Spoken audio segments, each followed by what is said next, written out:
All right. Hi, I'm Scott from West New York Brews. I wanted to give you a quick review of the FastFerment plastic conical. I wanted to go through some of the pros, some of the cons, and give you a quick description.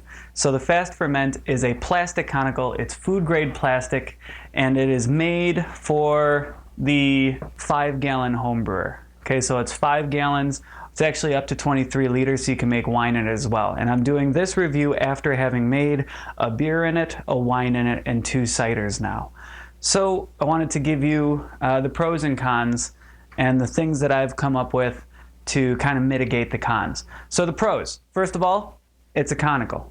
Okay, you're not going to spend the same price that you're going to on a stainless steel conical. You got the food grade plastic here, which is scratch resistant because you don't want any little grimy bugs or anything getting in there and messing up your batch.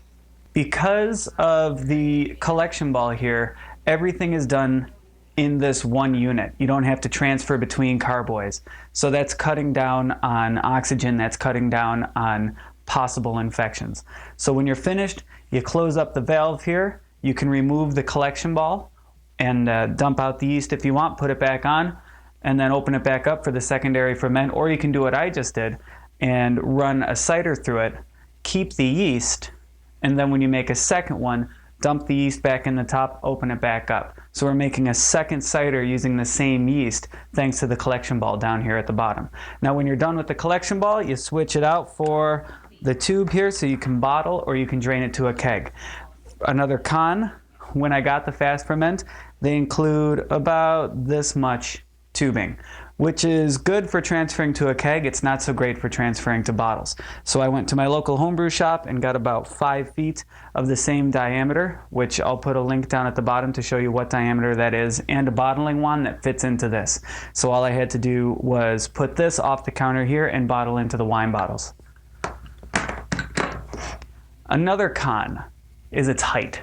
Now right now it's on top of a counter, but because of its height from the bottom of the stand to the top of the bubbler at about 3 feet, 36 inches, is too tall for my fermentation chamber.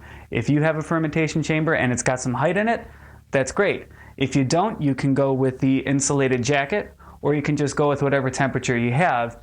And if you have the thermometer, you can see what the temperature of the wort is. And that's just a pop-in thermometer on the thermal well.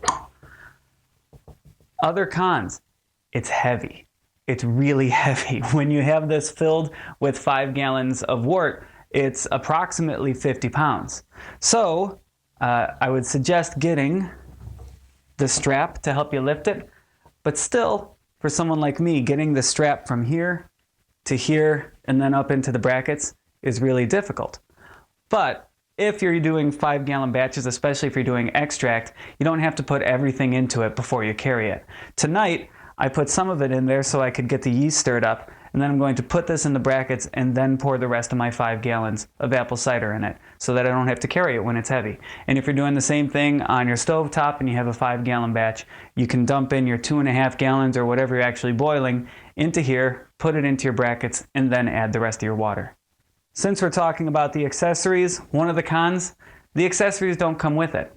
This is separate, the stand is separate, the carrying strap is separate, the thermometer is separate, the insulation jacket is separate, and the sampling port is separate. I don't have the sampling port here, but you can see all of the other parts here. We have the thermometer, which is useful, but if you have the room thermometer letting you know the wort is generally going to be around there, maybe a couple extra degrees when you're actually fermenting. The stand is what I would put as most important because you don't want to be holding this thing while you're trying to fill it up, right? You got it under one arm, trying to fill it up with the other arm, or have somebody else hold it. But if you don't want to buy the stand, I found that if you have a stool, you flip the stool upside down, it will fit into here without the collection ball hitting the bottom. Now you might need to try a couple of different stools, but I like the stand a lot for that reason.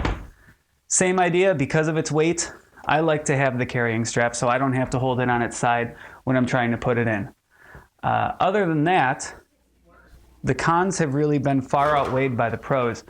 Some of the things I saw online were problems with leaks, and from what I hear, they've changed things. I haven't had any leaks with this. I do keep a little Cambro underneath it so that anything that drips will come out, but I haven't had anything collected in this after any of the batches. So we have no transfers. We have a large top, make it easy clean. We can reuse the yeast. We've got the markings here on the side in liters and gallons, so you can see how much you have in there. It's made of plastic, so if you ever do drop it, it'll probably be fine. It's not going to shatter on you. And the few cons that I had are pretty well mitigated by the use of the accessories. So if you're going to pick it up, check out the accessories too. This is the FastFerment. If you have any questions, post them in the comments or email me at scott@wnybrewers.com. Thank you.